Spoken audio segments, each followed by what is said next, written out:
Now, the Neil Rogers Show on 560 WQAM. I have my nose up Neil's ass. You've seen the trial on CNN. Now, the TV movie America's been waiting for. Ralph and Ellis Cramden star as John and Lorena Bobbitt in Love Hurts. I'm warning you, John. Don't push me too far. That's a laugh, Lorena. I'm the king in this castle. The K-I-N-G, king. I'm the one with the penis in this house. Mm-hmm. Look, I'm tired of talking. I had a hard day driving a bus. Now I'm going to take a nap, and I don't want to be disturbed.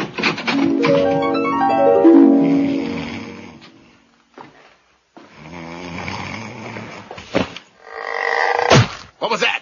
Oh, she cut my penis off! Hey, Johnny boy, what's all the screaming in here? Oh, help me, Norton. She cut it off! Cut you off from sex again, huh? I don't have anything to have sex with! You gotta get me to a hospital. Any hospital, hurry!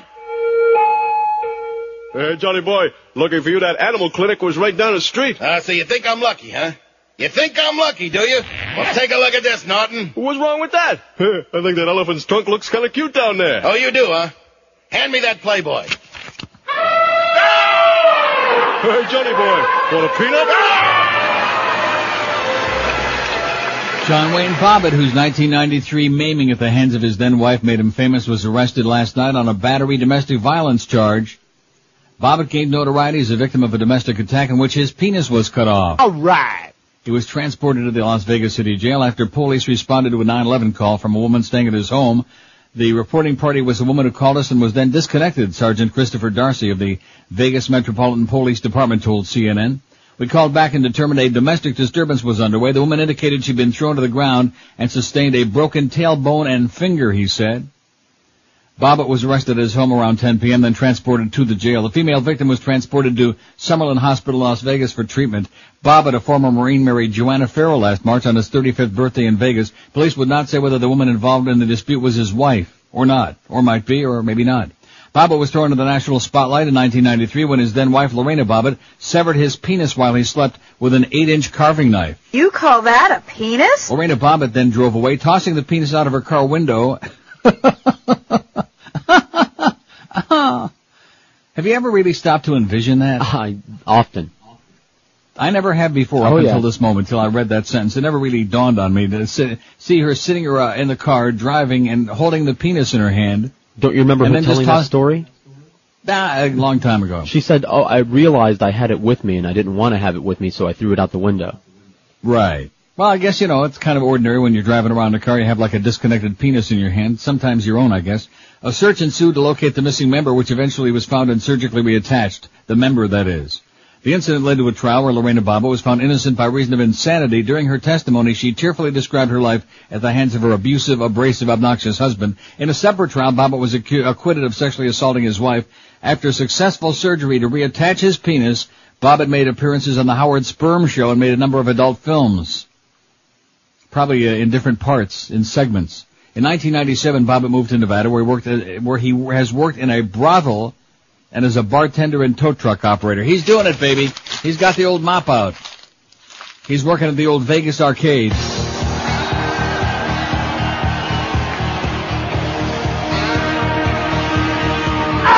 There's some balls on the street, hottest ticket in town. You gotta see, this is it, there's no doubt. It's winner take all, it's what the game's all about. Yeah, yeah. As Amonis skate in, he nearly did it again, trying to slip the defense. Then he ran into Joseph, and he's going to get a penalty. It'll be another power play for the Leafs, and they're up there with a 6-man on Joseph on the bench.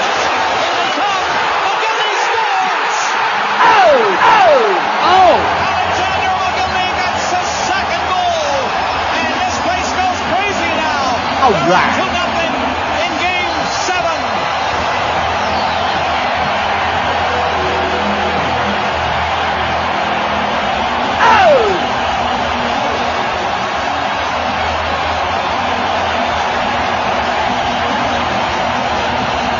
Yeah, needless to say, this town is on fire, baby. Not literally. This town is smoking.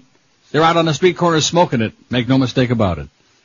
last night. Leafs shutting out Ottawa. What a ballsy performance, like I said yesterday. And of course I realize that hockey down there is a verboten subject. It's only the Stanley Cup playoffs. Why would you want to be talking about that?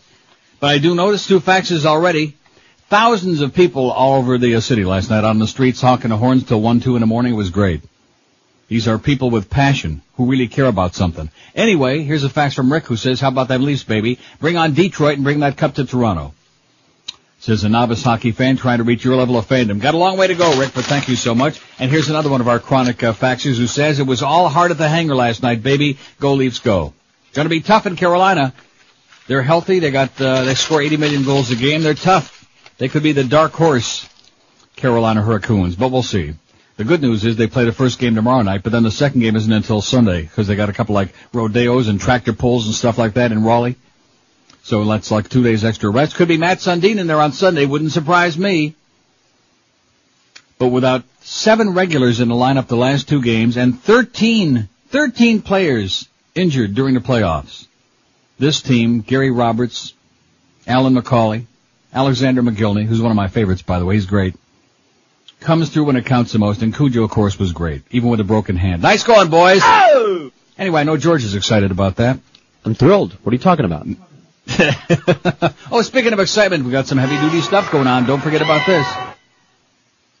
That wasn't for the hockey game. That was for the appearance. Join Joe and Mark, the Dirty Boys, overnight. Right now, as a matter of fact, now to 11 o'clock at the Dunkin' Donuts. We were hoping to get into Krispy Kreme, but they didn't want the guys, so they're at the Dunkin' Donuts at 399 South State Road 7, and Miguel is there too, by the way, if you want to see somebody who looks pretty good. That's just a half mile south of Atlantic Boulevard. Stop by and try to win some prizes. That's with Joe and Mark at Dunkin' Donuts in Margate this morning from now to 11. Did I do that right? Yeah, perfect. And then, of course, George has got an appearance this Saturday, but we'll talk about that later. I don't want to get bogged down on that stuff. And also, P.D. Lenny, if you're listening, don't try to stick 85 commercials in the promo for the George's appearance or anybody else's either. It ain't going to work on this show, okay? If it was up to our sales department, all we would do is sit and read promos and mention the name of their sponsors over and over and over and over. Enough with that crap already, huh? P.D., you pain in the ass, and don't call here again ever, please. Boy. Anyway, our poll yesterday, I kind of enjoy the way this is going. Now, I told you how we're going to do it today, George. I got it. Yesterday we took the top 17. TV Guide started this whole thing, and I know we've done this before, but it's good for killing some time, and it's a lot of fun. They did the thing of the top 50 TV shows of all time, and by the way, I checked their poll on their website, which is tvguide.com/50th, and there's no similarity whatsoever between the result on their poll. It's still Bonanza's a runaway winner, and then second is Buffy the Vampire Slayer. But in their list, of course, it was Seinfeld, I Love Lucy, Honeymoon's All in the Family, Sopranos, etc. So yesterday we took the top 17 from their top 50 list, and then we tossed in 33 others that we came up with and the audience called in, and we took our poll. We got 845 votes, which is that's when I printed it out. Anything else, forget about it. Forget about it. So we'll take the other 33 of the top 50 today, and we'll add 17 to that, which will give us another 50 for Eric to have to worry about putting on there. And we'll do that by fax. I'm not taking any calls today. We don't have to put Robert through all of that, or anybody else for that matter. Don't you think that's a good idea? We'll just let them fax us, because we only need 17. Right. That should be like sliding off a log, don't you think? Easily. And then we'll have another list of 50, so we'll do that in today's poll when we get it up.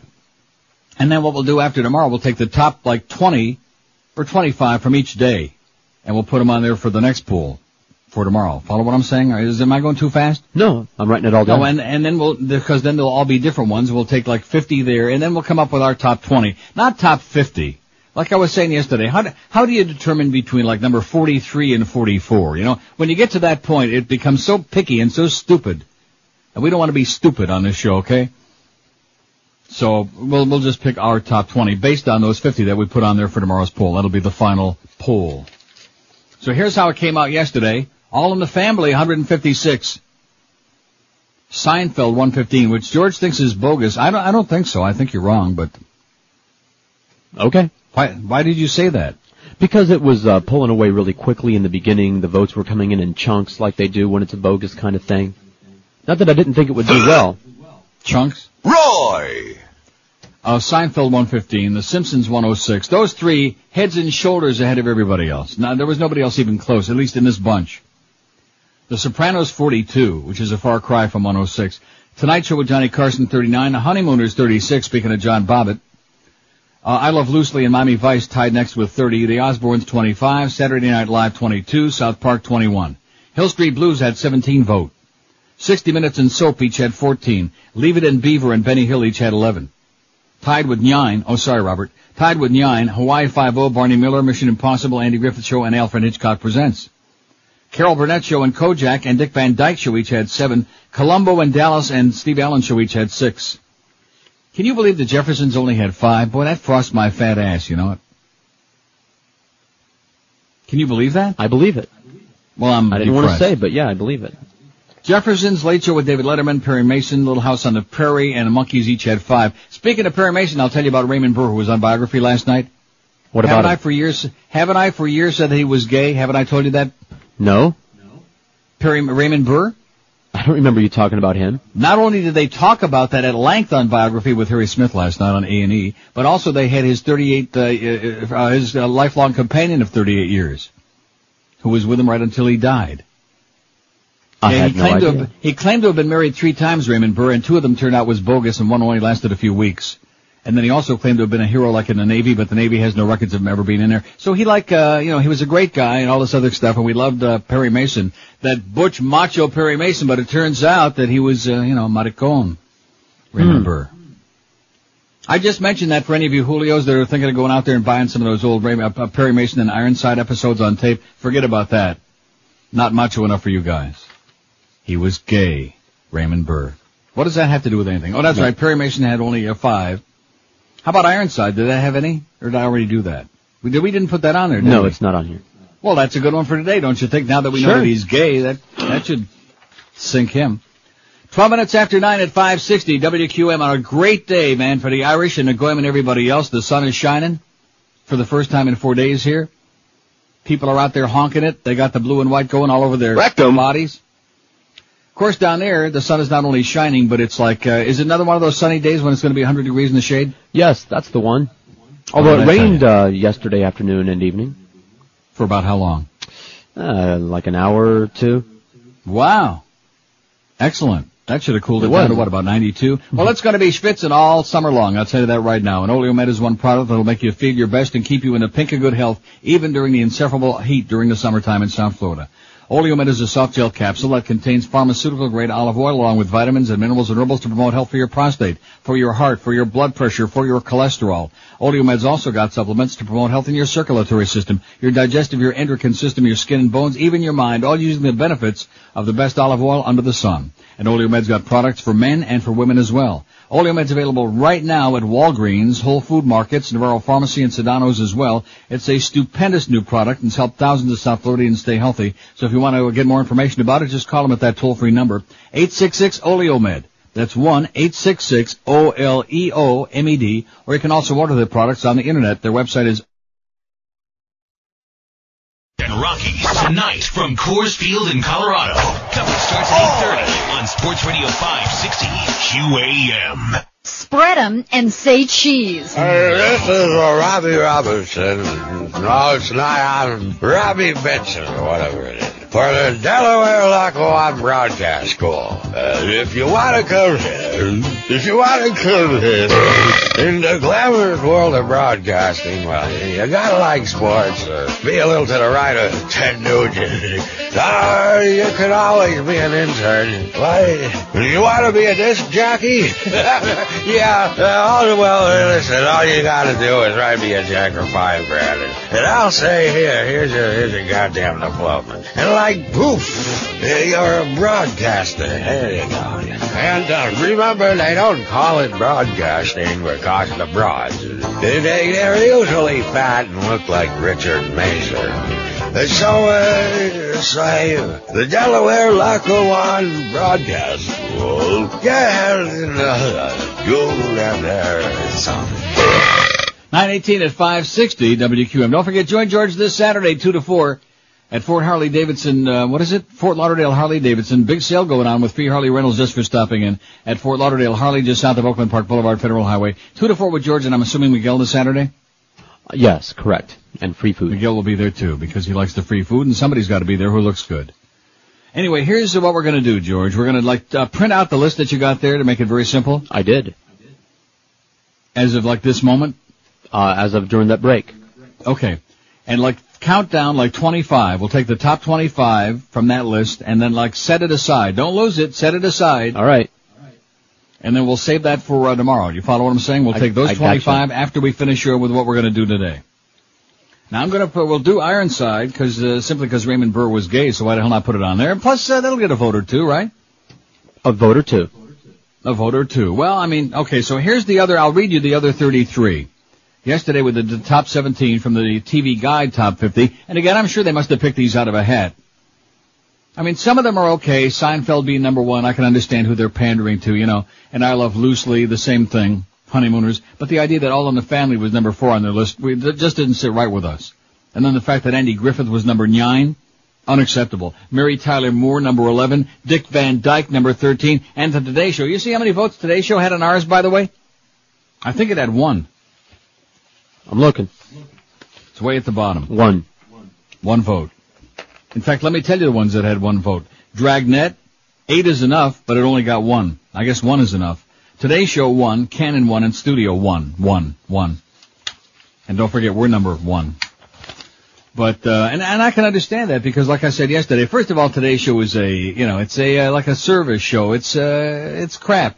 But there have been so many incarnations of it, back from the original with Dave Gearway and the chimpanzee and all those, Goyam, to, Joe Daggiola and now the boring Matt Lauer, that nobody knows what the hell that means. How can you say the Today Show and then rate it?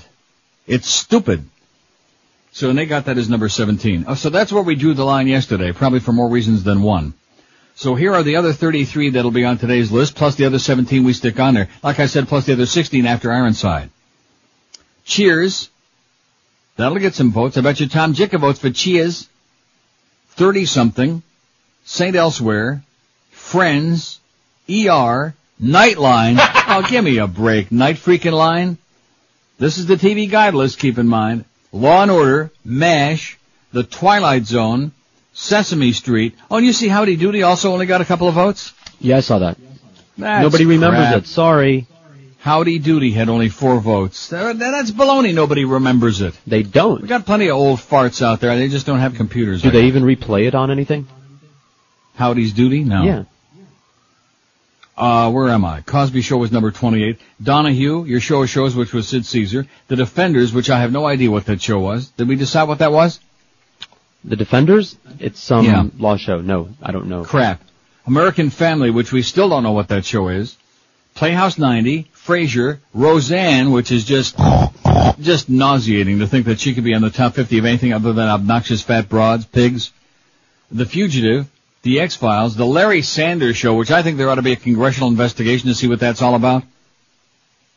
Don't you think Gary Shandling must have naked pictures of the people at TV Guide? He must have. Those guys who used to work at the Herald. Larry Sanders was okay. One of the best 50 shows in the history of television. Better than some of the other things that are on the list, certainly. Better than Batman? No. Which I saw Batman yesterday afternoon, coincidentally, just by, a lot of the great channels we got here that you don't have. Sorry. Larry Sanders Show, 38. Rockford Files. Oh, he was also. Gunsmoke. Buffy the Vampire Slayer. Number 41 on their list at TV Guide, but number 2 in the public voting on their website. Rowan and Martin's Laugh-In. Bonanza, 43, which is number 1 on the voters on their website. Bob Newhart Show, which I have no idea. Another guy with naked pictures. Just very boring shows. So low-key, you could take a good nap. Twin Peaks, Star Trek The Next Generation, Rocky and His Friends, which we used to, we thought that's Rocky and Bullwinkle, but I guess that was the name of the show. Apparently. Taxi, The Oprah Winfrey Show with Big Fat Oprah. Oh, God. Number 49. And Bewitched, number 50. Now, the fact that those two are, next to each other, just stop and think of the lovely, wonderful Elizabeth Montgomery on Bewitched and how funny that show was, Yes. And then stop and think of that big, fat, disgusting Oprah and her friend Dr. Phil, which during channel surfing yesterday, for about he was 2 on seconds, there. I saw him on there again, and again. And he says nothing. He has nothing to say. He yells pretty good. Oh, my God. Like you said, fat, shut-in women all across America. There must be millions and millions and millions of them. And I sure hope they're at least getting out of the house to go buy the books that she's always recommending, as opposed to like ordering them through Amazon.com or something, just sitting in the house on their computer. I doubt it, though. Fat, shut-in women. Millions of them watching Fat Oprah. And Dr. Phil. Are you sure? Positive. So that's what we're going to need is 16 more. And then we'll fill out today's 50 list, because we already got those last 33. I don't think anybody's following this, but that's okay. Just trust us, all right? We'll let you know when the high sign is up. I got 34 counting Ironsides, though. Right. Okay. So we only need 16 more to make 50. Isn't that what I just said only moments ago, since you're so argumentative, and I think maybe Mo's got a point? Just calm down. So if you want to fax us some suggestions, you can do that 305-650-0198. I mean, 16, we ought to be able to do that like by 11 o'clock, I would think. Wouldn't you? Easily. Now, survey says, as Richard Dawson would say, how come that's not on there? How come there are no game shows on there? How come The Price is Right is not on there? Which I notice now they're doing a primetime thing. They're doing a primetime Price is Right on CBS because that show is so popular still, even after all these years. And Barb Barker just turned 120.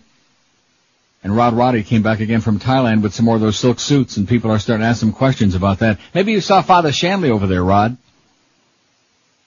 But anyway, survey anti-drug ads ineffective. They were screaming about this on Crossfire last night. President Bush's top drug policy advisor says the government's anti-drug ads largely are being ignored by teens, and a survey finds no evidence the multi-million-dollar campaign is discouraging drug use. How do you like that? Surprise. The survey they're wasting billions of dollars more of our money is what it boils down to. The survey conducted by the private research firm West Staten University of Pennsylvania actually charted an increase in drug use among some teenagers who saw the TV ads. But it noted that further analyzation was necessary before the ads could be directly tied to the increase. Right. The White House's Drug Policy Office, headed by John P. Walter, said the ad campaign must be refocused. Hocus pocus, let's do a refocus. These ads aren't having an impact on teenagers, said Tom Riley, a spokesman for the White House Drug Policy Office. We've spent millions on these ads and we're not seeing a return on our investment. The ads are part of a 5-year campaign devised by some of the nation's best-known public relations firms. The evaluation is based on a survey of youths ages 12 to 18 between September 1999 and December 2001. The survey did not reflect the effectiveness of the new ads that link drug use to funding terrorism. Parents were also surveyed about ads persuading them to be more involved in their kids' lives. Those interviewed were shown the commercials on a laptop computer. The teenagers then answered questions about their intentions to use drugs in the next 12 months. Hey, you're going to use some drugs, punk? By the way, we're keeping track of all of this, and we're going to come and bust your ass. The survey revealed no decline in the rate of drug use among those surveyed, but 80% of the parents who viewed the ads aimed at them were positively influenced to ask their child questions about their social lives and become more involved and see if they wanted to share their weed. Why the commercials are not having an effect on teenagers is unclear, but the survey suggests it's not that the ads don't make an impression. According to the survey, 70% of teenagers remember seeing the ads about once a week. The anti-drug ads are designed to approach teenagers on their own turf, offering electric guitar and skateboarding as cool alternatives to a generation too complex for just say no. Just say no, Nancy. Just say no to that little red dress, sweetheart. People are starting to laugh all over their ass at what a silly little statue you look like. Nancy, you're a silly person. How come we don't have GE Electric Theater on there? That used to be hosted by Ronald Reagan. That would make Robert happy. Should we put that on there? No. Just say no to Ronald Reagan. Don't make any difference at this point, I guess. 926 at 560 WQM. Don't forget to join Joe and Mark and Miguel. They're over there at that Dunkin' Donuts, 399 South State Road 7, just a half mile south of Atlantic Boulevard. Stop by and try to win some crappy QAM prizes. Say hi to the boys. And that's at Dunkin' Donuts in Margate till 11 o'clock this morning. Here's a simple question for simple people. If somebody offered to give you several $1,000s over the next few years, would you accept it? I'm sure you would. Not sure he would, too. No matter how much he's making. It would be foolish not to, which makes it really stupid to pass up a chance to refinance or buy a home at only 3.95%. Here's the deal. There's a Fannie Mae program available at 3.95% for both refinancing and purchasing of homes. Think about it. Just 3.95%, and all you have to do is make one easy call. Call Financial Group toll-free, 1-800-940-5363. That's 1-800-940-5363. To be more specific, you can get yourself $100,000 with payments of only $475 a month, or get yourself $200,000 with payments of only $950 a month. You'd be really foolish to pass up a chance to save thousands of dollars like this. So do the math and do the next logical thing. Get the details by calling Financial Group toll-free. It's 1-800-940-LEND. That's 1-800-940-5363. They're an equal housing lender. Credit restrictions do apply, and rates are subject From Marklight Stadium, coverage gets underway at 7 on Sports Radio 560 QAM. This is your brain. This is your brain on drugs. This is your brain being chopped to bits by a finely honed meat cleaver. This is your brain in a blender. And this is your brain being stirred into a big pot of chili. Brains. Real food for real people. I gave the command to kill thousands of innocent people. I said, fill her up. I helped raise money to buy explosives for a suicide bomber, but it was just so I could drive to my in-laws for Thanksgiving. I helped ship rocket launchers to Islamic fundamentalists in the Philippines, but it was all in good fun. I was just cruising to the beach. I helped provide cash to train terrorist guerrillas, but all I was doing was topping off my tank before my ski trip. If you think your addiction to using gasoline in your car isn't causing any harm, think again. Because the money you spend to fill your tank eventually goes to fill the pockets of terrorists. I gave the command to kill thousands of innocent people, and all I had to say was, fill her up. Some other public service announcements want to blame terrorism on drug addicts, but we want to let people know that it's gasoline that fuels terror. So whether you're sticking a straw in your nose or a nozzle in your tank, you're part of the problem. I was just out for a Sunday drive. It's not like I was hurting anyone. This message provided by the Council on Displacing the Blame. It's their fault. It is 9:33 at 560 WQM. Don't forget, we got Joe Rose for Mad Dog, who's in Ireland for whatever reason we don't know, probably drinking a few green and red and purple lizards. We got Hank at 3. You got your talking hardball with the embarrassing, humiliating Crow at 7 o'clock, which nobody in the world can believe he's still on the air. Then you got the pregame show at 8:30. The South Florida baseball team, which won again last night, even though nobody cares. They're playing the Rockies in Denver at 9:05. The big for Eddie K at midnight, and Joe and Mark, the Dirty Boys, overnight, who are right now waiting for you at Dunkin' Donuts. Am I promoting that enough, you think? I think so. More than enough, if you ask me. I wish they were Krispy Kreme, but, you know, it's only QAM. It's the best we can do. Anyway, let me give you because I don't think, are you getting any faxes yet? Not about this, no. About our poll? Correct. Well, we need one's 16 coming in more right shows. Now. Ironside is 34. Price is Right is 35. Don't you think that belongs on there? Definitely. I mean, it's no Nightline, but it's the best I can do at the moment. And how about some of the more current shows? Why can't they be on there? Like West Wing, that's a very popular show. Or Smallville, that somebody I got that right there. I have it written down, as a matter of fact, you psychic bastards. In fact, why not start your own thing? The Psychic Bastard Network sounds like a good scam to me. Put that Miss Cleo right out of business, huh? The Psychic Bastard Network. Screw those psychic we're a bunch friends. of bastards, but we're psychic. How do you like that? Yeah, we'll we'll tell you tell what's you going to happen. West Wing 36, Smallville 37. So see, just on our own, maybe we can creep up to the 50 that we need for today's list without worrying too much. Because I'm not taking calls again today. I don't want to get in the habit of that. That was okay yesterday, and it was fine, and we only had one goofball, which is just great. So you got upset about that. I think, a little bit of that's okay, just not too much. Speaking of not too much, I'm going to tell you somebody who really makes me want to puke. Well, there are many people, but Maria Bartiromo. I'm convinced beyond the shadow of a doubt that and in fact, I think there ought to be another congressional investigation into her. 65 to 7. Yeah, that bitch. She's got to be a shorty, and I'm not talking about her height either. No, I'm serious. Because she does everything in her power. Even yesterday, we got this humongous rally going on, and some of us are saying, oh, thank God, finally, 2 days in a row and 3 out of 5 or whatever it's been. And the Dow is zooming up there, and even the NASDAQ's having a really good day. And she's going on at 20 after 3. I made note of the time. She's going on about, the Dow's up 188 points, but on relatively light volume, on moderate at best. And then she mentions the NASDAQ's up 66, but she doesn't point out that even by 320, there was already over 2 billion shares, which is heavy duty for the NASDAQ by 320 with 45 minutes to go. And I've noticed, that's not her. She's not even down there today. But anyway, I've noticed all the time, just like when she used to do this thing that this broad's doing now in the morning when she was down on the floor hyperventilating and jumping up and down like Rumpelstiltskin in heat. Maria Bartiromo with his huge bags under her eyes, she was always doing that thing. The market could be down like 50 cents, the Dow, or like the NASDAQ down 25 cents.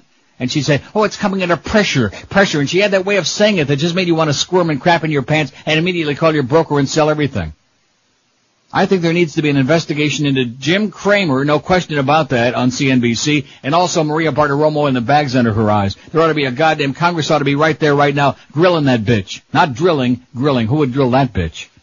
God. Oh, Maria, you look so lovely today. Right. You should live so long.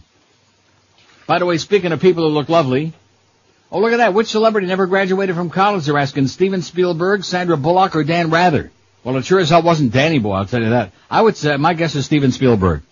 Yes. That's what Robert's guess is, too. Okay. Well, let's see. CNN will come back with the answer on that. Certainly wasn't Danny Boy Rather. You think? No. And by the way, what's the frequency, Tommy? Oh, here's one of our chronic faxers who says, when I was a kid, I thought the best show in the world was Time Tunnel. I believe you mentioned it on a few occasions. Yes, but not as far as the best show, and the answer to that one is... Also used to like the FBI. What's wrong with that? That's not a bad suggestion. When Ephraim Zimbalist Jr., which I played the theme song to the other day, we didn't have that on there, did we? Not yet. The FBI, number 38. I love this. This is going to be a piece of cake. It won't be real time consuming like yesterday, because we're taking the last 33 of the TV Guide group and putting them on there. Brady Bunch. Didn't we already try that? It wasn't on yesterday's. Are you sure? I got the list right here. We didn't put the Brady Bunch on our list? Well, first of all, anybody who says the Brady Bunch was the best TV show of all time needs mental help anyway, okay? And Gilligan's Island, and even on this fax it says when I was real young, I liked Gilligan's Island, right? Yeah. Like about 3, maybe. I don't think either one of those qualify for the list, you know? No. Brady Bunch. Starsky and Hutch? No. MASH is already on there. It's number 25, I think, is it? On the TV Guide list? Oh, it was on. Yes, it is. What a memory, list. Man! What a memory, like a steel trap, baby. And Superman. We didn't put Superman on there. Why the hell not? If we had Batman on there, which had a few votes, how many did Batman get on our poll? Let's take a look. Batman didn't do too well. It had not much. 4. Wow. So let's give Superman a shot, huh? 39. That's number 39. So now all we need is 11 more. And I'm sure we'll come up on the fax machine, 305-650-0198. Robert, got any that we've left out? Wake up, Robert. Streets of San Francisco? That's a good choice. Excellent. I like Streets of San Francisco, even though George don't like it because he don't like detective and cop shows. That's a very good one with Carl Malden when his nose was really big. Streets of San Francisco. And Michael Douglas before he thought he became a sex pot. Okay, that's 40. See, we're rolling right along here, just like falling off a log. And then we'll stick this 50 up there. I'm saying like by 10 o'clock I think we'll have 50, don't you? Probably. And then you can fax them off to Eric and we can have a zillion votes on it, and then we'll have the vote off tomorrow. And we won't even have to worry about compiling anything because we'll have them all. We'll just take the top 25 from each day. Boy, somebody faxed me a great column from the New Yorker, from the March 18th New Yorker magazine, Whodunit Department, the anthrax culprit. I'm going to read that in a minute because I don't have time to start it right now. In fact, I better do the break. Did you read it before you faxed it to me? No. Outstanding. Aggravating. Almost as aggravating as that little bitch Maria Bartiromo. Hey, Maria, everybody hates you like poison, okay? We know you're shorting the market. We're shorting it. You're a short bitch. You damn disgusting. It's under pressure. It's under pressure. I'd like to see you under pressure, okay? I'd like to see her in the time tunnel going back to about whenever the hell they were having the witch hunts in the 18th century. Sounds good. Isn't that when they were doing them in Salem? 17th. What did I just say? 18th? In the 17th century, like you just said. 20 till 10 at 560. What the hell do I know about Salem? I do know Salem, New Hampshire. That's where Rockingham Park is, or at least it used to be a harness track. Then it was a dog track. Now I think it's like a speedway. Send Joe Costello up there to a Rockingham Park, see what they're doing. They're going around and around, waiting for somebody to crash. Hey, if you want a spectacular meal in a great atmosphere, Armadillo Cafe is a place I guarantee you're going to love. This is a no-brainer. I mean, when you walk in that door and sit down and taste their food, you're going to say, boy, that Neil knows his food, that fat bastard. Armadillo Cafe is more than just another restaurant. They've become an institution in South Florida. Now they're in a brand new location, even better than ever. They used to be there on Davie Road Extension in Davie, but now they're at 3400 South University Drive, just south of 595, between 595 and Griffin Road in prestigious Davie, in the same plaza as the world-famous Pizza Lot. Lots of free parking right behind Pier 1 Imports. The food at the Armadillo Cafe is sensational. Start out with an appetizer like the tequila grilled shrimp with corn cakes, or try the Tempura Island Princess Conch. Order one of their terrific spinach salads with glazed pecans or the pistachio-crusted mozzarella salad with lemon basil dressing. The entrees are prepared with the best and freshest ingredients. Try the pan-seared yellowtail snapper with roasted peppers or the sea bass with sweet corn and veal glaze. A lot of places claim to be gourmet, but believe me, Armadillo Cafe is the real thing, the real deal. And also be sure and choose from dozens of mouth-watering entrees on the big menu. And for desserts, sample the Armadillo creme brulee or warm chocolate fritters covered in hot fudge. It'll send your blood sugar up to at least 700. Call the Armadillo Cafe for reservations, 954-423-9954. 954-423-9954. Voted one of the best restaurants in Broward for the past 14 years in a row, which is a major accomplishment to say the least. Armadillo Cafe is smoke-free. There's plenty of free parking, like I just said only moments ago, as well as complimentary valet parking. Check them out on the web, too, at armadillocafe.com. And be sure and tell them that old Neil sent you by. They'll take great care of you. You'll eat like a king and queen at Armadillo. I just want to contract them in the best interests of the game. Weeknights at 10 on Sports Radio 560 QAM. You're a bastard. Next month in Penthouse Magazine, naked pictures of Celine Dion. Mr. Guccione. Yeah, what do you got? I got a naked picture of Celine Dion. Let me see. Look at this. I took it in the Walmart in Las Vegas. Doesn't she have a bigger nose than that? Maybe. I'll tell you what. Bigger nose and run it. Naked pictures of Cher. Mr. Guccione. Yeah, what do you got? I think I got a picture of Cher. That's a man. Yeah. Run it. Naked pictures of Kelly Ripa. Look. All right, what do you got this time? Kelly Ripa. Nude. Oh, that ain't her. Yeah. Look at the face. Look at the eyes. It looks nothing like her. Oh. Run it. And Diane Sawyer. Take a look at this one, Mr. Guccione. I got the chick from Good Morning America. Isn't that Rosie O'Donnell? No. This one right here. It's got too much hair on it. Shave it and run it. Penthouse Magazine cannot be certain of actual identification. But, hey, haven't you always wanted to see these people naked? Us too. Just squint when you look at the pictures. You'll be fine. Yeah, like Diane Sawyer. Haven't you always wanted to see her naked? No. I sure don't think so. You. And by the way, something. Yeah. A St. Louis jewelry salesman who videotaped a blonde woman in South Beach tearfully insisted on the stand that he believed the woman was Anna Cornajolia until he saw Judith E. Soltes Benetton, the wife of a Benetton clothing era. I did say it right that time, didn't I? Yes. Oh, thank God. Frank Ramasiri cried in a Manhattan federal courtroom yesterday and apologized to tennis sensation Kornikova and Soltes Benetton. It was unfathomable to me to think that the 2,500-word piece which accompanied the photos. Rather than acknowledging she had tampered with the quotes, article author Annette Witheridge, a British writer now living in America, told the court she was just tidying up the statements made by Ramasiri. A celebrity profile is not an investigation, she told Soltes Benetton's attorney, Judd Bernstein, under questioning. It's not Watergate. Bob Guccione, publisher of Penthouse, is either testifying now or like later today. Last week, the magazine admitted it had aired and apologized to the woman for the article entitled Anna Kornikova caught close up on nude beach, etc. and so on. How do you like that? And I think putting a man in there for Cher might not be a bad idea. So we got number 41, Wheel of Fortune. All right. Based on a couple of faxes that came. If we can put prices right in there, why not Wheel of Fortune? It's been on for about 100 years. And somebody says Jeopardy, which you'd probably agree with because you're a Jeopardy nerd. Only nerds like that show. I don't know. By the way. No. Yes? I can't read my own shorthand for number 29. Right after Twin Peaks, before Rocky. Twin Peaks? In between Twin Peaks and Rocky, I can't remember what I wrote down, or I can't read that.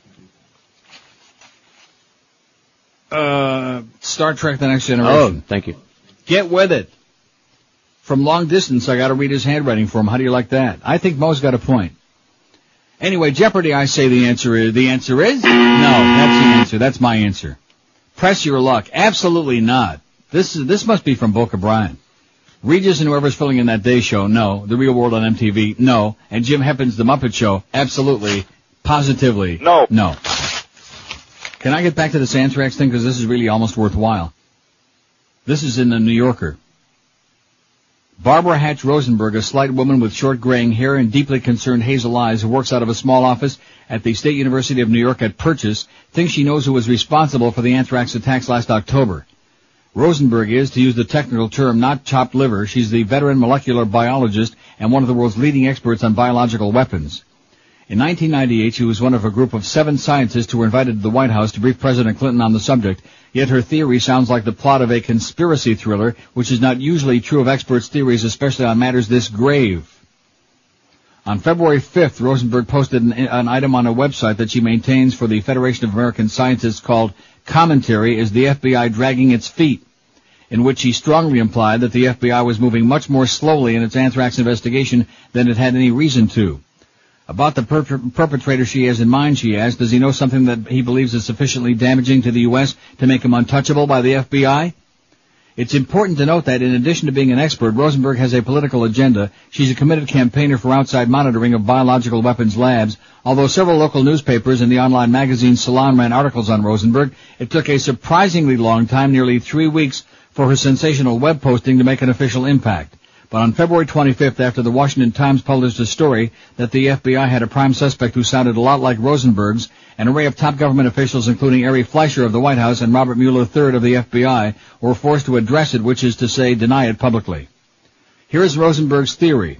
All of the anthrax letters were sent by one person, a middle-aged man who had worked at the U.S. Army Medical Research Institute of Infectious Diseases at Fort Detrick, Maryland, and who was familiar with the method of weaponizing anthrax devised by William Patrick III, the longtime head of bioweapons research at Fort Detrick. The perpetrator now works for a Washington area subcontractor of the U.S. Biological Weapons Program. He is, as Rosenberg puts it, not a normal person and has a pattern of erratic behavior. She believes he's received some kind of career setback after he left Fort Detrick that caused him to become confused, upset, depressed, and angry. He decided to retaliate with the anthrax attacks, with which Rosenberg guesses he meant to accomplish two things. First, he's showing somebody how good he is at producing and distributing weaponized anthrax, and thus proving that the career setback was unwarranted. And second, he wanted to get the government to invest more in bioweapons research, which would mean a budget increase for his current employer. During the summer of 2001, Rosenberg suspects the perpetrator prepared his anthrax. When the September 11th attacks occurred, he saw a perfect opportunity to strike and to cover his tracks. Before he mailed any of the anthrax letters, he sent an anonymous letter to the military police at the Marine Corps base at Quantico, Virginia, that was meant to raise suspicions about Ayad Assad, an Egyptian-born scientist who was formerly a colleague of his at Fort Detrick and now works at Quantico. For the same reason, the anthrax letters themselves sometimes included notes with crude Muslim slogans. Rosenberg thinks the perpetrator was not trying to kill people, hence the enclosed announcements about what was in the letters and the admonitions to take penicillin, but he wasn't concerned enough to avoid the risk altogether. He wound up murdering 5 people and sowed fear and disruption among millions, all to prove a point to an internal audience, the tiny bioweapons community. In a more benign way, Rosenberg is trying to prove a point too. The U.S. officially forswore biological weapons development in 1969 and signed the 1972 Biological Weapons Convention along with many other nations. But Rosenberg believes that the American bioweapons program, which won't allow itself to be monitored, may not be in strict compliance with the convention.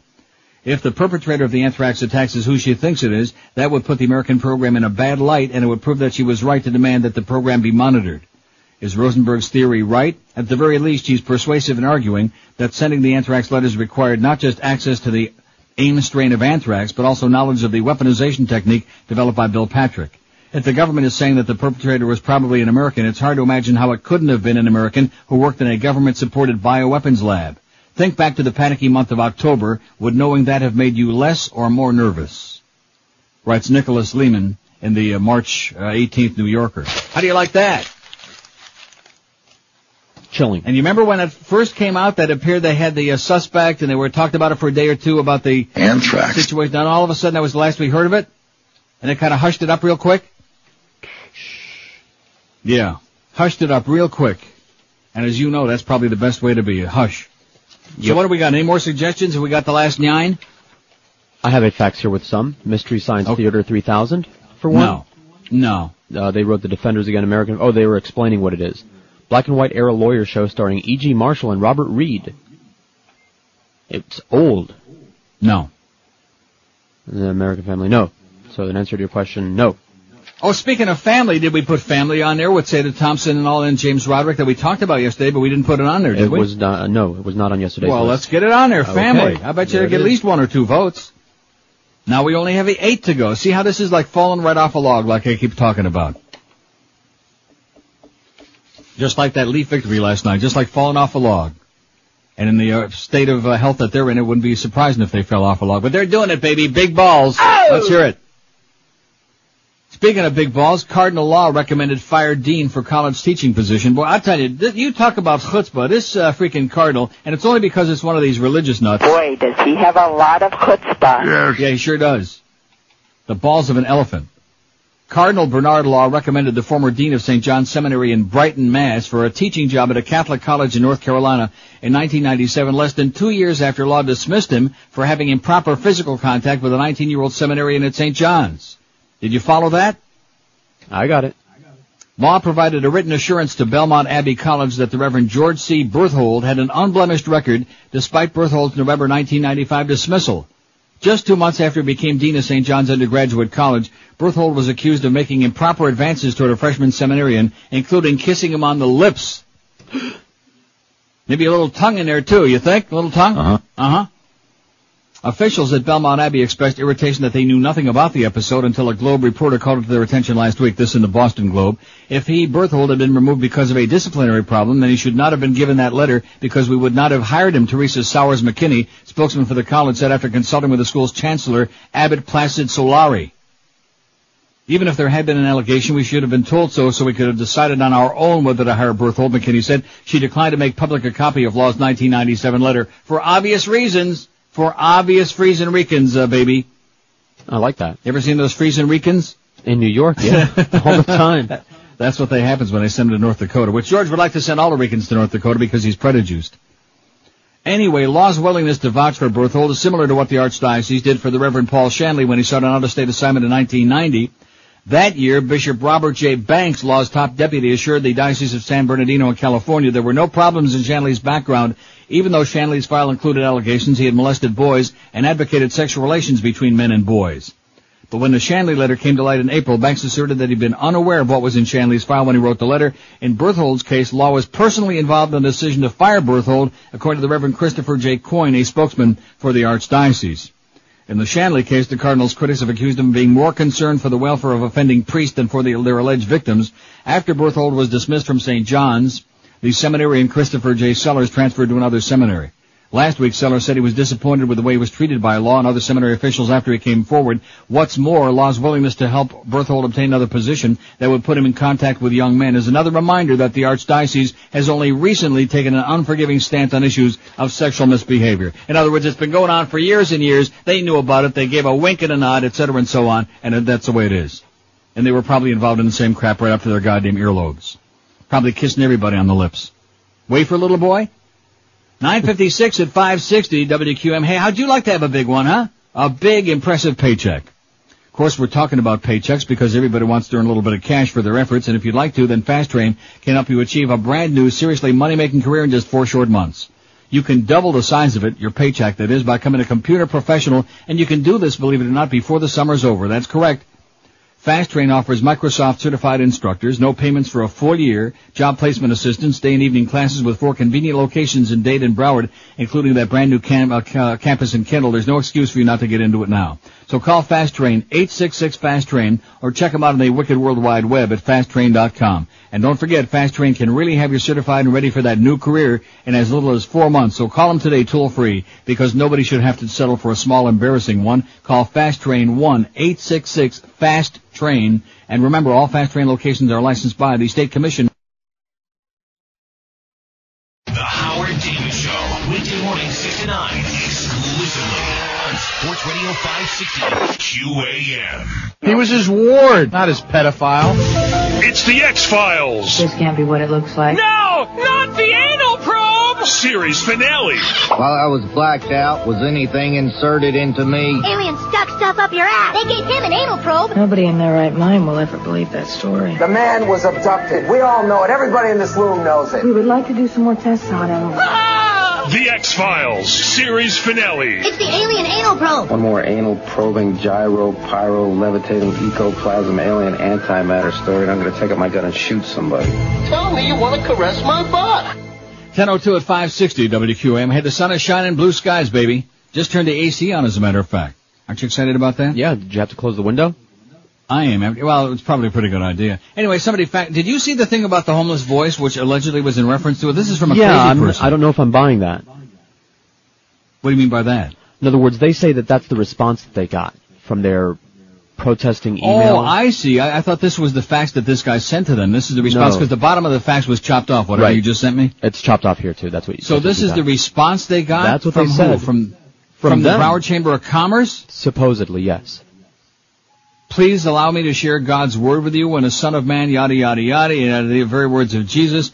I would be glad to share the facts with you concerning how the homeless... So this is several paragraphs of religious gobbledygook, and it says, what have you done for the needy, the poor, homeless lately or in your lifetime? I'd be glad to share the facts with you concerning how the homeless voice is indeed helping the homeless. This sounds like something that came from the homeless voice themselves. Correct. And it sounds like maybe they got somebody infiltrated on the inside of the Broward Chamber of Commerce, you know what I mean? In other words, maybe they're letting them handle all the fallout. Right. Or they're forwarding all the emails over to this crazy person. Yeah, because obviously these are the ramblings of a crazy person. Let me say it again. The Broward Chamber of Commerce sucks. I'm not sure if they suck as bad as Maria Bartiromo or if they're going to cost people as much money, but certainly they're going to cost people millions of dollars, unsuspecting people, because by putting their stamp of approval and welcoming with open arms and legs and anus, they're putting their stamp of approval on the homeless voice and Sean Canoni and his cult. And everybody who listened to the show for more than 3 minutes in their lifetime knows there's nothing but a Sam and a Sham and a Pharaohs, and they're out there in the street corners with their orange shirts, raising God only knows how much tax-free money, and certainly it must be going in somebody's pocket because Sean lives in a big, big, expensive house. He's not homeless. A big, expensive house in Weston, I think it is. Weston, correct. Yeah. And he keeps coming up with all these millions of dollars to buy up these old hotels or other old empty buildings so he can keep building homeless voice shelters where nobody wants him. And every municipality in town has to keep shooing him away. Sean Kunani. God. Broward Chamber of Commerce, the Antichrist, and right in there with him. I wouldn't be surprised if Maria Bartiromo is like an evil zombie along with Charity from Passions. She's a zombie, baby. In fact, she's got the eyelids of a zombie and the goddamn the bags under her eyes of a zombie. She makes Tabitha look like about 45. And then there's a thing that somebody faxed to me here about her whole bio and everything, and it's got a thing in her highly anticipated new book, television's ace financial reporter, CNBC anchor woman Maria Bartiromo shows how to use timely news and hot information to make money in today's market. So in other words, she's peddling tips on the market. She's writing books. Do you see the conflict there? You see... Conflict? How does she get off? What does she know about it just because she's down there? Not a goddamn thing. She wouldn't know a stock if they stuck it up her ass. And she's on it. It's coming under pressure. It's coming under pressure. That's CNBC. I'm going to tell you, once we start with that homeless voice and take care of that business, just like Mike Siegel is going to do and take care of the medical profession and the legal profession, all this other crap he's always spouting about, being a pompous ass that he is. After we take care of the goddamn Broward Chamber of Commerce and Sean Canoni, then we're going to take care of CNBC and get them shut down. They need to be shut down right now. Not a week from Sukkot, not 2 weeks from next Purim. They need to be shut down right now, taken off the air. Because they promote a fraud. They were part and parcel of that whole goddamn bubble fraud. Oh, there's the new economy. Yeah, right. We got your new economy right here, deep in our rectum. Because that's all we got left is a bunch of hanging roids. That's all we got left. We used to have some money. Now all we got is big grapes. And I'm not talking about Don Cherry either. We got big, oozing, bloody hemorrhoids is what we got left. Oh, everybody should own Palm. It's a great stock. $28. It's a buy. Everybody should own this stock. It's $2.50, by the way. Luckily, I only got 2,000 shares. Oy! Yeah. Anyway, family's number 42 on our list. Don't get me started on that stock market crap, man. It's down today again already. You know, we don't want to get too carried away. It's down. Probably because Maria's on there doing her winking, blinking, and nodding, you know. Nodding off. In fact, maybe that's why she's got those big, heavy bags under her eyes. Maybe there's like a message in there, like in code. Because when you have heavy bags under your eyes, it's easy to do like the little wink. You see what I'm saying? Uh-huh. Give the little signals. I'd like to give her a signal, like my foot deep inside her rectum ass, Maria Bartiromo. Disgusting bitch. Anyway, is that the end of the show? So we're only going to have 42? I'm looking at the facts. Oh, I already faxed you the last one we got. Pyramid and Sports Center. Nah, get out of here. I mean, I love the Pyramid. That's not going to get any votes. And Sports Center. See, like I was saying yesterday, life without television would be very disappointing, very depressing. There's nothing wrong with television. The only problem is what's on it. Right. You follow what I'm saying? In other words, television is a phenomenal medium, the problem being that there's so much crap on it. And thank goodness. No, seriously, when it's good, it's very good, and when it's bad, which is a hell of a lot of the time, it's trash, it's crap, it's garbage, like people with their damn, digital cable, and they're flipping and flipping and flipping it until it bleeds, and they still can't find anything worth watching. 100 channels and nothing's on. Not true here, though. I know, I got incredibly jealous. channels on my Rogers digital cable named after yours truly, I'm sure. The more I think about that, the more pissed off I get that I don't have those channels. I'm telling you, I've got many others which I'll start taking notes and writing them down just to aggravate you. Okay. But just Scream TV and the Drive-In Classics, those two channels alone, you would almost die for. That's enough to make me want to move to Canada just so I can get that drive-in channel. Oh. And maybe you could, like, stand outside on the street corner and smoke a little weed, too. All right. Hear all those sirens out there? You hear that? It's the sound of like a real city, man, where they're all still foaming at the mouth out there on Yonge Street. Oh! Yonge and Dundas by the Eaton Center. Yeah, I'm serious. Last night, this place was like a madhouse. It was insanity. In the cars, they were honking and just foaming at the mouth. They were showing them on TV. It was great. St. Lucie priest won't be charged. Now, wait till you hear this story. Don't jump to conclusions. This is from the Palm Beach Post today. Before you hear the rest of the story, as Paul Harvey would say. Is he still alive, by the way? Yeah, he is. Damn it. Port St. Lucie. Police said yesterday that they would not file charges against retired priest Francis Maloney after interviewing the 17-year-old Catholic high school student whose accusations of sexual improprieties prompted the church to suspend Maloney from active ministry.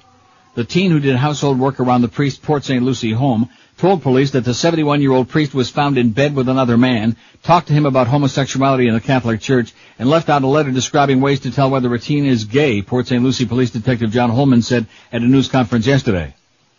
Though the alleged behavior might be wrong in the eyes of the church, police and prosecutors agreed that Maloney did not appear to break any Florida laws, Holman said. In other words, there's no law in Florida against being an old queen. I should know that. We're not here to address the moral issues, said Sergeant Robert McGee. We're here to address the criminal issues. Maloney, the former associate pastor at St. Luke Catholic Church in Palm Springs, was forced into retirement and underwent counseling for sexual activity with a man about 3 years ago. He moved to St. Elizabeth Ann Seton in Port St. Lucie, where he celebrated 3 masses a week, according to one church member there. Maybe he molested Greg from Port St. Lucie, you think? Well, I sure hope not. Hope he's got better taste than that. He was suspended from active ministry after the teen, a student at John Carroll High School in Fort Pierce, told a story to diocesan officials 2 weeks ago. Sam Barbero. Remember Sam? He's in stories all over the place in Palm Beach. The spokesman for Diocese of Palm Beach said Tuesday that the diocese would study the Port St. Lucie police report, then decide whether Maloney can be reinstated. Barbero said he could not explain in detail why Maloney was reassigned to St. Elizabeth Ann Seton after he was found to violate the vow of celibacy 3 years ago, saying only priests are called on to live a chaste life, and if that chaste life is violated, each case has to be evaluated. Sounds like another excuse to me. Sounds like another sweeping under the carpet to me. Yeah, they're evaluating it. They're thinking about it. They're taking a long peek at it. Maybe they want to see home movies, you know? Maybe that's it. Speaking of assholes, I better do this one first. Nah, I'll save it. White House expresses concern about Cuba despite Carter's claim. Well, he's just like that. Wasn't that a great editorial from the New York Post yesterday? Spectacular. Spectacular about Jimmy Carter. Yes. And about Fidel and all that crap. Anyway, Boston Globe says, contrary to former President Carter's assertion, the White House yesterday held to withstand that Cuba has provided biotechnology to other nations that could be used by terrorists. Carter said during his visit to Cuba Monday that he had been told by administration officials that the U.S. has no evidence the communist country was transferring technology that could be used to make weapons of mass destruction. Without criticizing Carter directly, White House spokesman Ari Fleischer said the subject of biological technology never came up in Carter's pre-trip conversation with National Security Advisor Condoleezza Rice. He said the White House is worried about Castro's biological program. The U.S. has plenty of reason to be concerned, Fleischer said. He praised Carter as a champion of human rights, urged the former president to use his influence to push Castro toward democratic reforms. He called the Cuban one of the world's last great tyrants. Carter told Castro and leading Cuban scientists that he'd asked White House, State Department intelligence officials specifically if Cuba was transferring technology or other information that could be used in terrorist activities. He said he was told that Cuba was not. Explaining the U.S. view, Fleischer pointed to a widely covered speech by Undersecretary of State John Bolton shortly before Carter's trip. In the speech, Bolton said Cuba has provided biotechnology to other rogue states. In fact, we had that story last week on this show. Remember that? Yes, we did. To other rogue states, and the U.S. is concerned the information could support biological warfare programs. Fleischer declined to say whether the former president's trip was helpful. What I think will be helpful is for Fidel Castro to get the message the world is looking to Cuba to free its people, Fleischer said. The results of President Carter's trip will be measured after it's over. We look forward to talking to him after he returns, Fleischer said, and we incarcerate him for a few months and see if we can't change his attitude. Doesn't that sound like a good idea? Throw his ass in the slammer for a couple of months. Yeah. Robert likes that idea. Yeah, I like the idea too. Jimmy, I don't care what party he was. He was a wimp. He was a weasel. He's a piece of crap. Yep. Peanut farming idiot whose brother used to pee all over the goddamn place. By the way, where's Billy? Can we be proud of our politicians or what, huh? No. Man. And don't forget Miss Lillian, man, who invented wrinkle cream. God, what? She's dead, and I think Billy's dead too, isn't he? Yeah, he died. Are you sure? Yeah. There was a big story, remember? Yeah, he's all died, huh? Well, let's hear it. That's some good news today, Miss Lillian and Billy Carter. Not that I like seeing people die early, but in some cases we make an exception on this show. It makes the unopened cans of Billy beer worth something now. Absolutely correct. 12 minutes after 10. Now, how about Clinton's brother? How about Roger Clinton? There's another one we can be proud of. And Neil Bush. Let's, give it a little equal time. Let's not Robert get too carried away. Neil Bush. Well, don't get started on the Bush family. We'll be here all day. And then Jeb's family, all those, we don't want to get into that again. By the way, got any prescriptions to fill? Yeah. Hey, if you're tired of hassles with your cellular service, tired of that $50 a month plan that you thought you bought and then it winds up costing you hundreds of dollars a month, then get on the team with Team Celtec at Celtec Communications, your authorized Nextel representative. For over 25 years, Celtec's been providing South Florida with the best service. They take the hassle away from dealing with a regular cellular company, not to mention the expense, too. They take that away as well. Right now, Nextel's shared rewards plan allows you to share 4,000 monthly minutes with free incoming calls for only $54.99. Celtec's got a great selection of other plans no matter what your budget, with most including free incoming calls, nationwide long distance, caller ID, voicemail, and Nextel's unique Direct Connect two-way radio feature. Whether it's one phone or 1,000 phones or a zillion, take it from me and our very own starting quarterback, your very own starting, not mine. Don't be putting words in my mouth. I'm a Patriots fan, okay? And we won a Super Bowl, by the way. I just mentioned that in passing. Your starting quarterback with the big ears, Jay Fiedler, who's the spokesman. He's a spokesman for everything, including big ears. Celtec Communications, your authorized Nextel representative. It's the only way to go. Call 1-800-CELTEC-2 today and get connected. That's 1-800-CELTEC and the number 2. Celtec Communications, keeping Rockies tonight from Coors Field in Colorado. Coverage starts at 8:30 on Sports Radio 560 QAM. Sports Queer Radio is what the Q's for in QAM.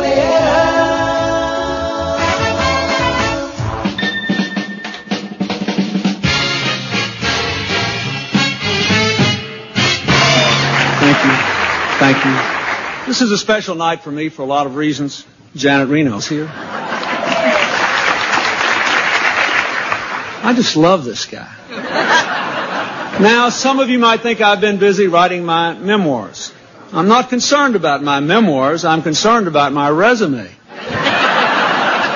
And they tell me I have to use the active voice with a resume. Things like commanded U.S. Armed Forces. Served 3 terms as president. Everybody embellishes a little. Designed, built, and painted bridge to 21st century.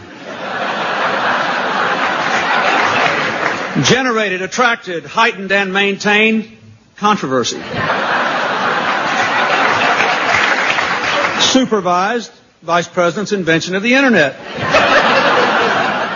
But being realistic, I would consider an executive position with another country.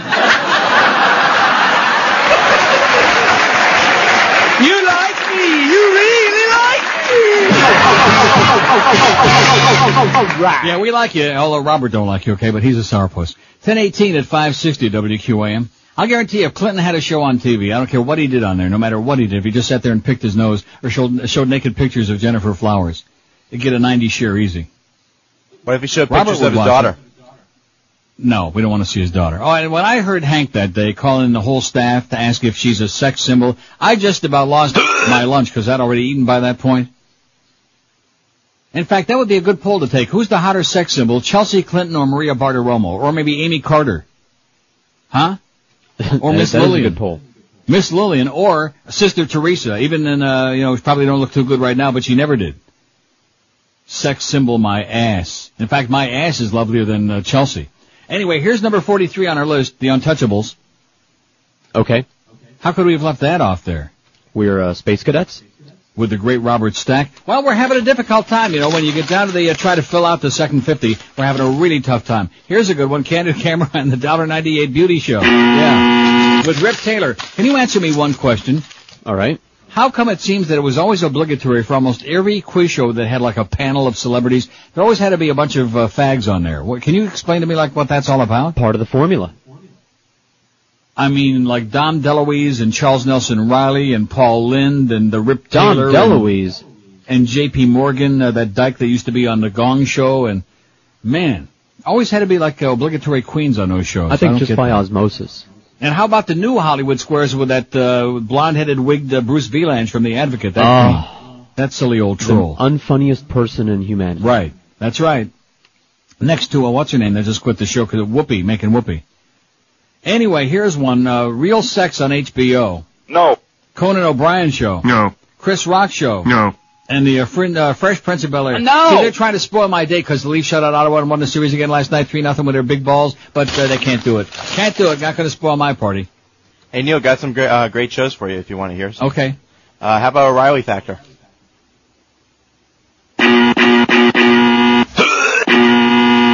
No. Keep going. He's got a bunch. I'm sure. Crossfire? No. He only wants the part with Bob Novak on and Tucker Carlson with his little bow tie. Come on, you got more. In fact, I hear that Robert's got like a blow-up doll of Bill Torrey because he likes guys with bow ties. Anyway, go ahead. Meet the Press? Now, Meet the Press, something, that's a good one. I like it. I'm not saying it's no, I don't like Tim Russert. He makes me sick to my stomach. I can't stand him. I like Tim Russert. But it's been on. First of all, it's the longest running regular show on TV. You do realize that, don't you? No, I don't. Yes, I in do. the U.S. The longest running show in the history, I mentioned this yesterday, but I'm sure you were paying no attention. The longest running show in the history of North America. Huh? What'd you say? Is Hockey Night in Canada. Yes, but that's it is. not in the I U.S. heard that part. Yeah. So Meet the Press is on there, number 44. Going back with, what was his name? Lawrence Spivak? And then they had that Bill Monroe who had that heavy New England accent. You say he couldn't say the word abortion, and he still was on the air. Yeah. See, one thing about network TV, they don't care whether you can speak right or not, which is why Bob Walters is on there and Tom Brokaw and those people. Oh, speaking of Tom Brokaw, in all deference to Rick and Suds, you know how I never ever play the Tom Brokaw bits on these discs? Right. Always cross them right out immediately, but once in a great while, and I do sometimes listen to them just to see if there's something worthwhile.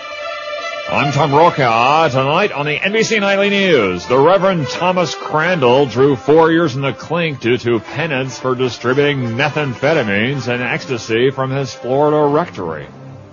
The Pope was said to be relieved he was only dealing drugs. I'm Tom Brokaw. Yeah, isn't that cute? We'll see you tonight. See, that was even worth playing. Anyway, here's a fact that says, how about F Troop? No. Rat Patrol? No. Father Knows Best? No. And Leave It in Her Beaver. Well, Leave It to Beaver was number 11, wasn't it, on the list we had yesterday in the survey? I believe going it to was. survive the cut. Huh? Or it had 11 votes, I mean. Where'd I put that? I got it right here. I got it right in front of me. Right. I don't have time to wait for you to diddle around. You're too disorganized. As a matter of fact, I think call me crazy like the guy says in that Wendy's spot, but I think this morning at the end of Mo's show, I think I heard my name mentioned. Just the first name, but I think after Neil, it's, didn't you hear that? Yes. I think we're starting to make a little bit of headway there. In fact, I don't think he dislikes me. I think he hates you is what it really boils down to. I think you're right. Yeah. I think he loves me. I think he really understands, two old Jewish guys with no hair. I think he gets it. But I just think he's got a bug up. Maybe he just doesn't like little spicks. That could be it. Wouldn't be the first time. Because I heard my name on the Mo show this morning. Let's hear it. Oh! And I even took that one bit and I was going to play it and I put it away. To show you how easy I am. Well, see, I don't want to I don't want to be the one who gets the blame. See, for you follow what I'm saying? No, that's my job. Right. It's George's fault. So I don't want to play that bit, at least not till next week. Or the week after, I guess, after I come back from vacation. He can handle it. He'll deal with it. We'll loosen him up a little bit, old Mo. You mark my words. Now, in your case, forget about it. You're Cornish Telfin. Although I think maybe Mo will come up. He'd like to make an appearance with you and Miguel. Tonight would be good. No, join George Saturday, 2 to 4 at Fort Lauderdale Harley-Davidson, where the big sale's going on with free Harley rentals just for stopping in. 2 to 4 this Saturday, just south of Oakland Park Boulevard and Federal Highway. And forget the other freebie spots in there, Petey Lenny. You're not getting them. You jackball, you silly person. I was talking about the Treasure Island appearance that we totally forgot to tell you about today. Well, how many promos can I read on here, for Christ's sakes? First of all, that's 100? too much reading already that I do on the show, number one. And number two, it's going to take up half the show, so send me a whole bunch of them. Okay. 5 to 7, we'll give him a lap dance. We'll have somebody do that, obviously. I see. Or maybe Fat Boy can do it. He likes our sales department a lot. Maybe Fat Boy can give Mo that was low. That was a low blow, Mo. I take it back. Nobody wants to be that close to Fat Boy. In fact, nobody could get that close to Fat Boy.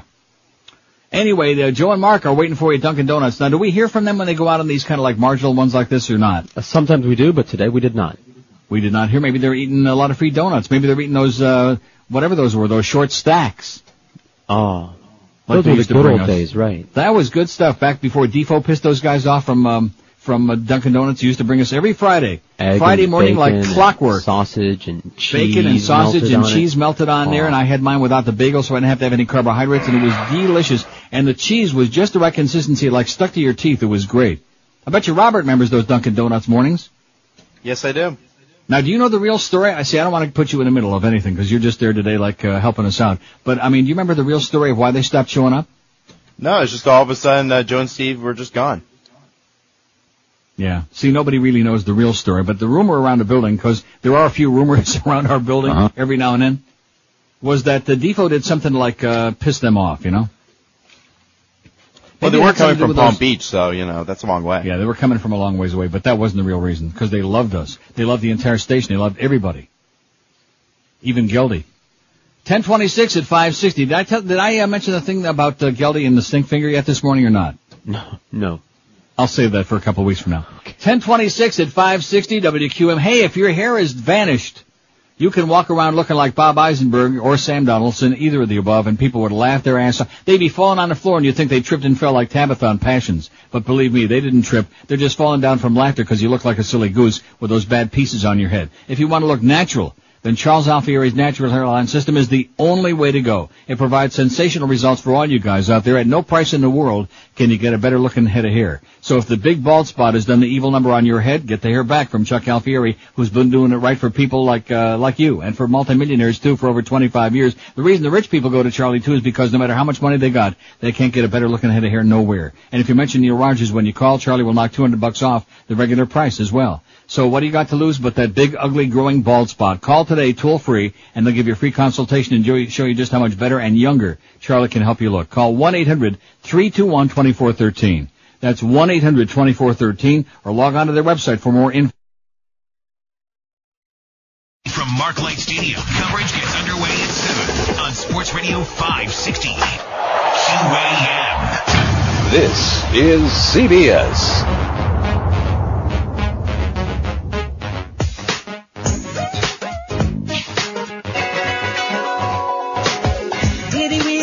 To pay to have him make the hit then run away. Someone threw that gun away. I'd like to hear what he has to say. I heard LAPD wants him in the hot seat. Bet like OJ he'll repeat. I did no wrong. Hey, are you putting us on? Are you playing the con? Like Beretta did when the show was on. Play, what do you know? Hey, come on. Did you pay to have her by the phone? Are you the innocent or the guilty one? 10:31 at 560 WQM. We're having difficulty getting the last 6 of our list. We got to have 50 for today. We don't really have to have. We could close it out now. How about if we just take a few calls, huh? Okay. Just put them on hold, Robert. You don't even have to talk to them. Just put them on hold. 5670560, pound 560 on the AT&T and Verizon line. There must be some obvious choices that we're missing out, because we've got 44. We had 50 yesterday, of which we'll take the top 25, and then we're going to have another 50 today, hopefully, if anybody comes through for us, and then we'll take the top 25 from that. And then tomorrow we'll put on those 50, and then we'll come up with our top 20 TV shows of all time, and then we won't do this again until the next time, until somebody else does it. TV Guide, by the way, their listeners, their readers, whoever the hell they are, they still say Bonanza. Does anybody agree with that? No. I don't get that. I mean, Bonanza was a fine show. It was okay. But like we said yesterday, if you like Bonanza, what's wrong with the Waltons? What's wrong with Apple's Way? What's wrong with the other 80 million shows of the same genre, even though Michael, what's his name, wasn't on them? Landon. Gunsmoke. Gunsmoke was Gunsmoke was more like a shoot 'em up. Bonanza wasn't as much of a shoot 'em up show, was it? They had some shoot 'em ups, but no, it was more soap opera-y. Yeah. It was more, schmaltzy. WQAM, hello. Hey, is this me? Sounds just like you, yes sir. Hey, what about Kung Fu? Yeah, I like Kung Fu. I love that show. The answer is no. How about Fung Yu, huh? I thought you were the one that always liked the Chinks. Well, what does that have to do with it being one of the... that was the best show in the history of television? That's a candidate for the best show on TV? I think it's a candidate. I think it's time to burn your TV set, George, and I'm starting to think that Mo may have a point. Kung Fu my ass. I think maybe you're going to elope with, what's his name again? I can never pat, Morita. Is that his name? He does karate, yes, but that's his name. Yeah. So anyway, we found out that Ralph Macchio got married when he was 8 years old, or the girl he married was like 6 years old, something like that. I don't believe that 26 crap. He wasn't 26 when he got married. He gets on my nerves, that kid. He just bugs me a lot. In fact, talk about typecast, that's the only thing he should have ever been in, was that Kung Fu crap with Pat Morita. What was the name of that? The Karate Kid. Karate Kid.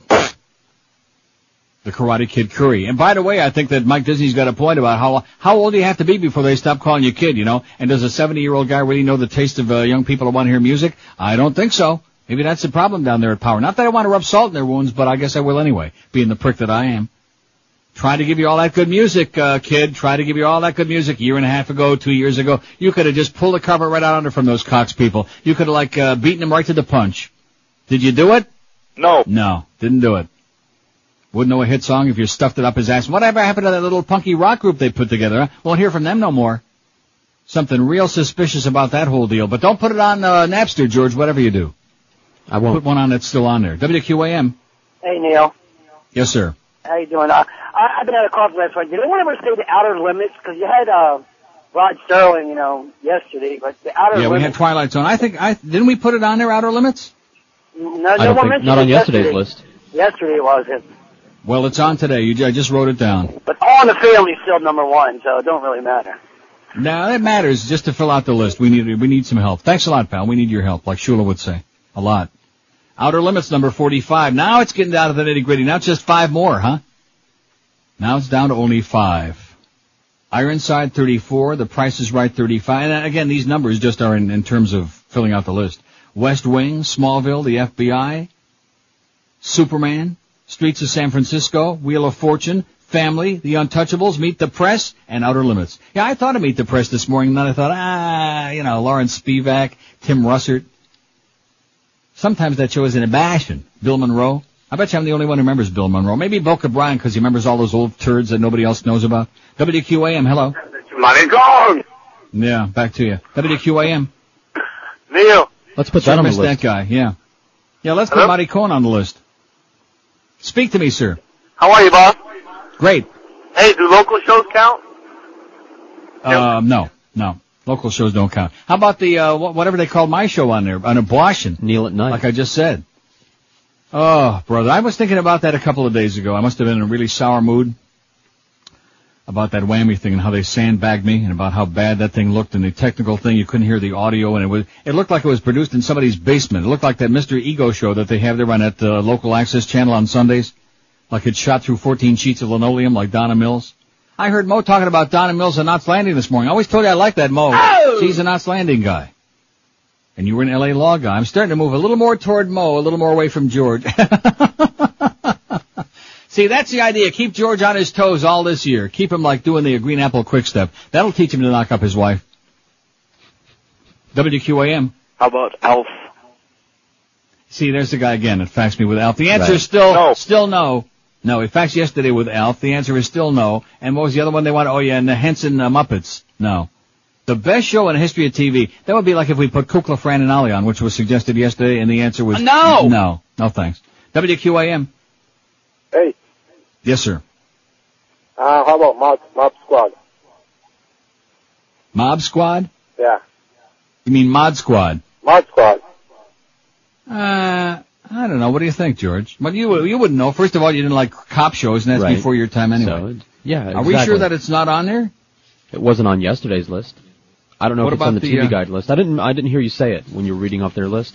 Well, I'm looking at it again right now, because the last thing we want to do, it's bad enough we embarrass ourselves anyway by showing up every day, but the last thing I want to do is put something on here twice. Mod Squad is certainly not on. I think it's okay.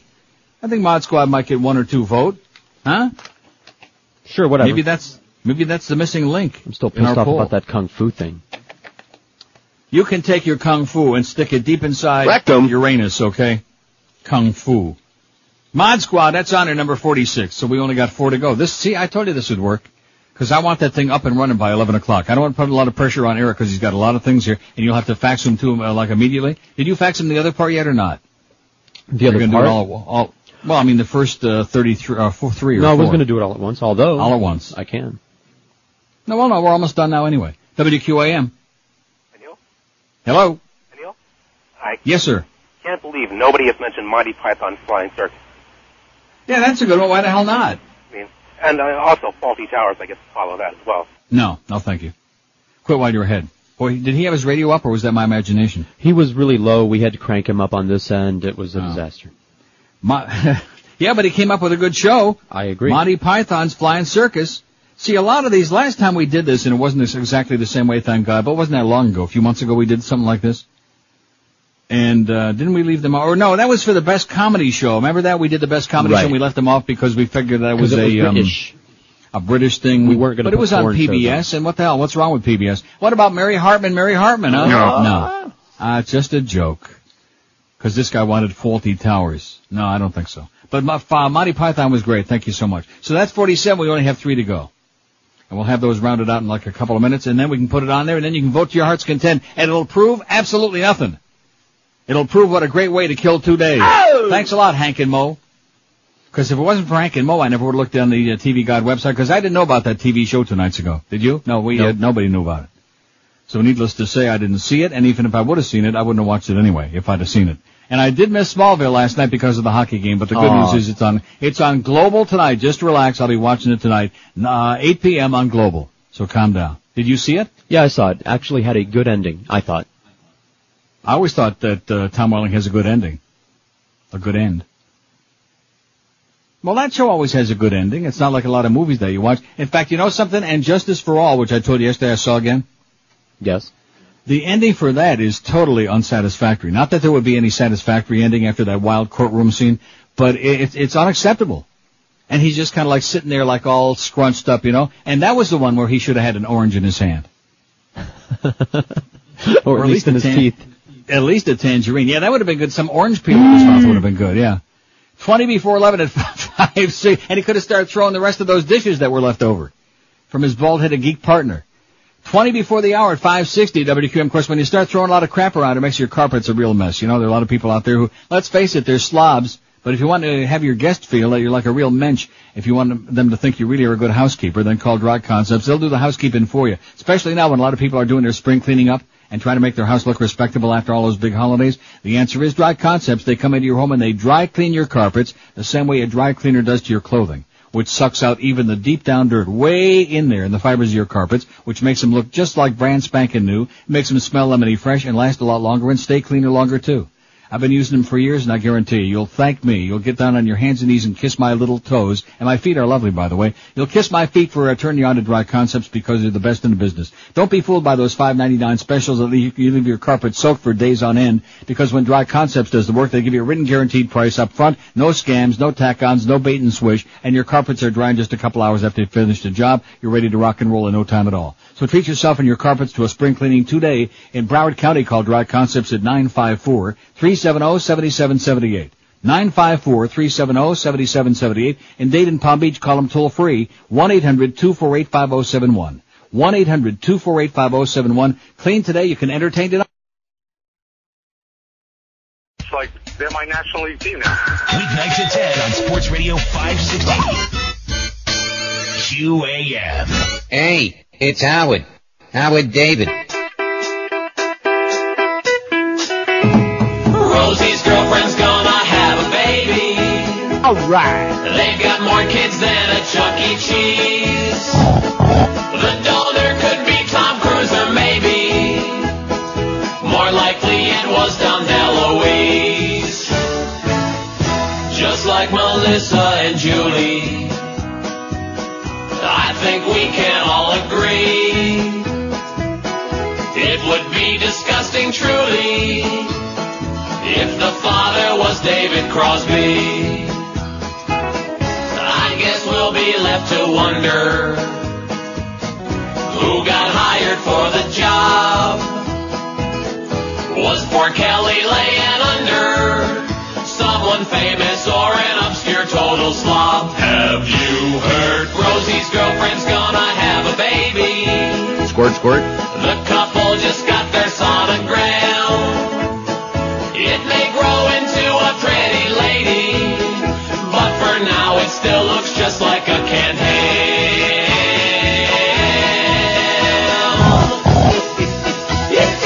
1047 at 560. Disgusting thought, by the way. Nauseating. Anyway, join George, Miguel, and Boca Brian. It was George who was babbling over the spot there, and I was trying to, It was the wrong spot again. I can't help it if they keep running the wrong spot for Treasure Island. It's probably Fat Boy's fault. Anyway, join all of these people 5 to 7 today at Treasure Island, just north of the 122nd Street exit, right off the Palmetto. They'll have a crappy bunch of prizes, but adult star Elizabeth Hilden will be performing, and she'll be popping all kinds of stuff out of her and other orifices as well. Ping pong balls, volleyballs. I don't think that's her act. She's watermelons. Beautiful, by the way. I'm looking well, at whatever she's going to be doing there. I'm just trying to spice it up a little for you, okay? Really naked. That's 5 to 7 today. George, Miguel, Boca Brian at Treasure Island, and Fat Boy will be there too, looking for a hand job or a handout, something. Speaking of that, Cy and Margate with the caustic facts here, which I'm not really sure I understand. Earlier in the show, it says you were making fun of overweight women sitting around and watching Oprah. It says, well, do you know the difference between overweight women sitting around watching Oprah and an overweight radio talk show queen? About 4 inches. Huh? Yeah, that's what my thoughts. In other words, the overweight women who are sitting around watching Oprah, I guess they have a penis. So, my penis envy kicks in. Cy, get a life, okay, sweetheart? Always liked your restaurant, though.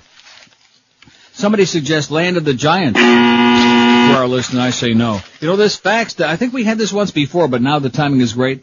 Hot Air on Wall Street from the Tom Paine website. I think I'm going to read this. It's going to take a long time. It's going to take a long time. A lot of that ponderous reading, but it's right on target. And you know the thing that amazes me? I was thinking about this yesterday when I was watching Maria. They're hyperventilating. Well, it's very moderate trading and a very moderate number of shares. Yeah, up your ass, bitch. By the way, the Nasdaq's only down 1 point. I think it's going to turn around and go up today, and the Dow's down 52. Yeah, please is right. What are you pleasing about, okay? I got $2 your 82 in there. cents you lost on those crappy little penny stocks you bought? Right. Every little bit helps. helps. I think the audience should know this, that during the time when I was really losing my ass thanks to Mid-Church, and when everything was taking a humongous tumble and I was in there kind of helpless and wondering what the hell was going on, every morning this little pudwhacker would come in there and go on my website on my computer, paid for with my own money, and look up his little chart on there, his own little portfolio. Oh, gee, I made 82 cents on this one, and I'm sitting there, I lost 85,000 yesterday, and the market's, all that crap. Everything is relative, I understand. Right. So 82 cents are get the money precious from your to relatives and get out of my face. So anyway, George and Miguel and all those people are going to be at Treasure Island. I got so many goddamn promos here. I've got a very limited amount of room. You'd be impressed with what this studio looks like. It's a beautiful thing. And the new fax machine's coming, by the way, after Memorial Day. Oh! How do you like that? Clarence gave me a little input on that. You know, Clarence is doing a pretty good job. Yes, he is. In fact, no, Clarence is doing an outstanding job. I just want to say that. I don't want to get Muff all bent out of shape because he's on a well-deserved vacation, but the fact of the matter is, if he doesn't hurry up and come back. You know, it's kind of like that Lou Gehrig thing, you know? Hey, Wally, loan me your glove. Yeah, hey, Wally, loan me your glove. And then, of course, we never saw Wally anymore, and now it's Lou Gehrig for the next 85,000 games. I just mentioned that in passing. I don't want to get anybody, nervous. So let's see, we're up to number 47, which was Monty Python's Flying Circus. We only need 3 more to fill out the list. Let's do it fast. QAM, hello. Neil. Yes, sir. Didn't Richard Simmons have a TV show? Yeah. That was a good one. Yeah, okay, I'm glad you liked it. WQAM, hello. QAM. Yo, Neil. Yes, sir. Hey, good morning. How you doing? Okay. What about Rin Tin Tin, Canine Cop? WQAM. Hello? Yes, sir. Yeah, Neil, Time Tunnel. Time Tunnel. Some other people suggested that too, and you know what? The answer is still no. Very mediocre show. I mean, would you put that on there? No, I would not. Oh. You know what I'm going to put on there? What somebody suggested the other day, which won't get a lot of votes because it never does, but I'll put on it. Number 48, The Prisoner. Okay. No, that deserves it. I mean, it's sure no Time Tunnel, but The Prisoner is sure a lot better than many of the shows on this TV guide list. Oh, some of the shows on there enough to make you scream. Dick Van Dyke Show, Nightline, The Today Show, American Family, which we have surveyed the entire country, also here in Canada, north of the border, and there isn't anybody who knows what American Family is or was or wants to be. We have no idea what the hell it is. WQAM, hello. Hello, Neil. Yes, sir. Do you have Miami Vice on there? Yes, we do. How did that make out, by the way? 30 votes yesterday. Do you have how many votes? 30. 30. It did very well. Go ahead. How about Hawaii 5-0? Yeah, it's on yesterday. It's on there? Yes, sir. Well, have a great day. And you too. Thanks for 2 good choices, but they're both on there. How did Hawaii 5 do? It got 9 votes? It only got 9? Well, I'll be damned. I must have known Robert was going to be working today. Only got 9. But it still made the cut, though, didn't it? Yes, it did. Good. Good for them, because that's a great show. So let's see. The Prisoner's number 48. We need just 2 more. Come on, let's get with it here. We've only got another couple of minutes, and then he's got to fax the list to Eric, and we got to have this thing up there by 11 o'clock, of which now there's no chance. You watch. You'd be well, between his 14 lunches and now the fact that it's almost 11 already. It takes a little while to get these real long ones on there. WQAM. Matlock. Matlock. That'll get a lot of votes in South Florida, yes. How could we have forgotten Matlock? You say no? No, I said yes. Matlock. How could we have left that off? Boy, all the people in Cemetery Village and Winmore just jumped up. Well, they didn't jump up. They, crawled off the sofa and crisped their way over to the computer so they can get ready to vote. Matlock. Very big in Cemetery Village and Palm Air and what's the other one? Winmore. And probably also at the Sterling Hills, at Carriage Hills there.